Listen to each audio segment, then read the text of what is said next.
The horrible conclusion which had been gradually obtruding itself upon my confused and reluctant mind was now an awful certainty. I was lost, completely, hopelessly lost in the vast and labyrinthine recesses of the Mammoth Cave. Thus begins The Beast in the Cave, a short story by H.P. Lovecraft. Known as the founder of the cosmic horror genre, a genre often called Lovecraftian fiction, Howard Phillips Lovecraft is more widely known for his stories of indescribable alien monsters that lurk beneath the waves, or inside a color, or in another time. The Beast in the Cave is hardly the most bizarre or the most complex of his catalogue, and in many ways it is one of his simplest, and one of his first. But with this simplicity, when you strip away the tentacles and the aliens, and the tentacled aliens, we find the secrets to manufacturing mystery. Whether you are writing the mystery genre or not, you are likely to want to inject mystery into your own story. The art of creating a good mystery, however, can be a mystery in itself. So, here are 3 steps to make sure that your mystery is, at the very least, competent. Step 1. It's not good enough to simply hide the information. You need the audience to poke around asking questions. You cannot simply blind them, but you must pluck out their eyes. The technique of plucking out eyes is where you leave gaps in information that will make the reader question the narrative and the plot. This is different to simply implementing silence in a text. Silence is a more passive technique that is designed not to be noticed, as the reader is supposed to fill in the gaps as they read. People will always pay attention to you when you pluck out their eyes. Plucking out eyes is often done through perspective and environmental factors. The Beast in the Cave plucks out the reader's eyes through the combination of the limited first-person perspective and manipulation of the environment. We only see what the character sees, and thanks to the darkness of the cave, we don't see a lot. In the unearthly stillness of this subterranean region, the treads of the booted guide would have sounded like a series of sharp and incisive blows.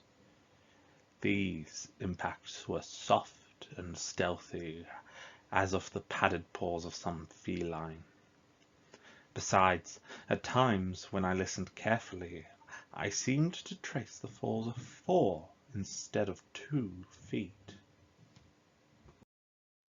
With the removal of one of his senses, the unnamed protagonist in The Beast in the Cave finds himself hearing noises, with no way of knowing for sure what could have caused them. He hazards a guess, but we can never know for sure until the very end, when he finally has access to some light. Other stories may vary in method, from using witness statements or hearsay and rumor. But however you do it, not only must the information itself be limited, but it must be made very clear how limited information can be. Step 2. I'm sure that you've heard about red herrings. A red herring in mystery is a suspicious person, object, event, or other such noun that turns out to be a dead end. These are staples of the genre, but are in grave danger of being undermined by the meta-narrative. Next time you find yourself reading a mystery, wait for that moment where you say to yourself, "This guy is too suspicious to be the killer." The solution is what I call the blue herring. A subtler fish, to be sure. The blue herring does not pretend to be the answer, but is a piece of misinformation that is easily, and wrongly, assumed. It works passively and can be harder to notice when you have the reader asking all the wrong questions. Unlike its rouge counterpart, however, blue herring does not work well with straight-up incorrect information.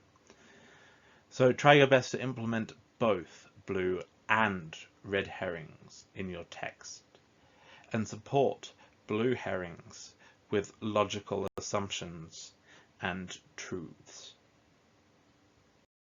I was now convinced that I had by my cries aroused and attracted some wild beast, perhaps a mountain lion which had accidentally strayed within the cave. The best school of thought is to implement both schools of fish. This quote from The Beast in the Cave perfectly captures how Lovecraft implements both red herrings and blue herrings. The red herring is the idea of a wild beast, like a mountain lion, which has wandered into the cave. Those familiar with Lovecraft's fiction may understand that the beast is unlikely to be something so simple. This is where the blue herring supports the argument.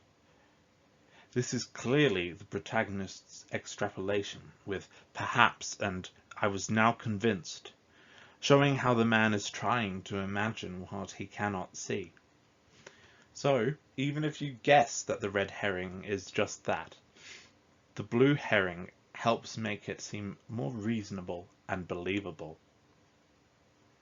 It is important to note that the blue herring is also supported by truths. The idea that the creature was attracted by the man's cries is never indicated to be false, and the fact that it has wandered into the cave and gotten lost is proven to, indeed, be the truth, if not the whole truth. So, those who fall for the trick will feel outwitted by a fair game, rather than bamboozled or humiliated. Step 3. Why are mysteries so intriguing?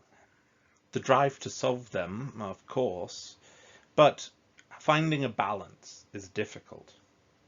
On one hand, if they solve it too quickly, or already know the answer, the route is in grave danger of seeming painful and boring. But, on the other hand, they should probably be able to work it out before they've put the book down and gone onto the wiki to try and understand what on earth was going on. One solution to this is to leave breadcrumbs, as Hansel did to help himself and Gretel find their way back home. There aren't clear lines between each breadcrumb, but Hansel in the story knows where to look for the next one because he's the one who placed them. On the other hand, the birds, who spot and eat the breadcrumbs, do so without realizing the greater purpose of them. In this metaphor, you, the writer, are Hansel, and your audience, your readers, are the birds.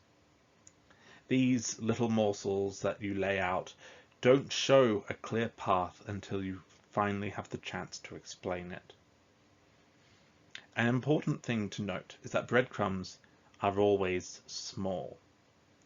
It is harder to see the bigger picture when focusing on small details, and small details can get lost in the big picture.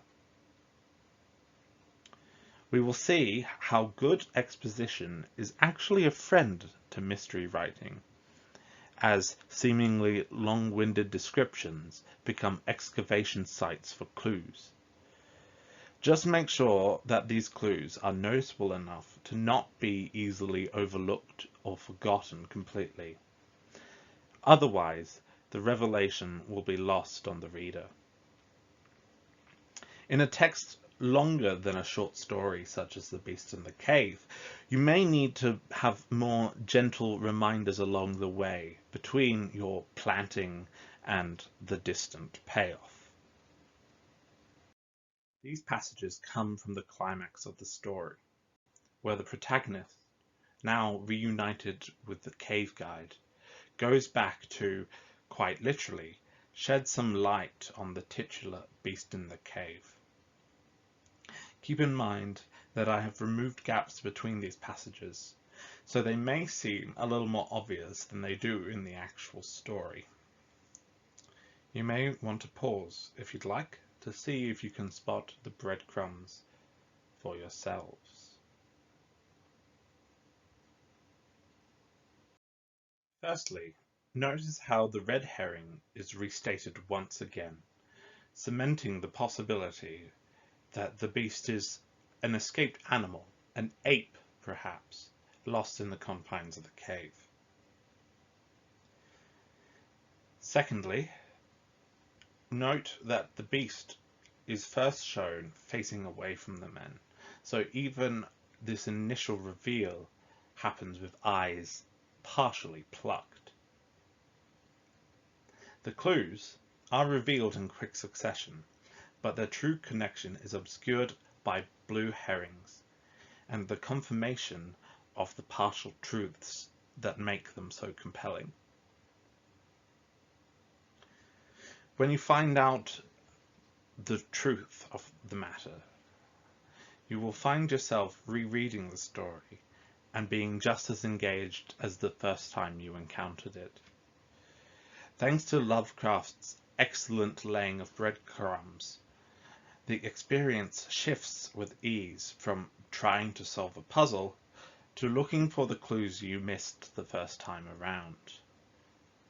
An equally enjoyable experience. Follow these 3 steps and you'll have some tools to manufacturing mystery. You do not need to use these tools in a designated genre.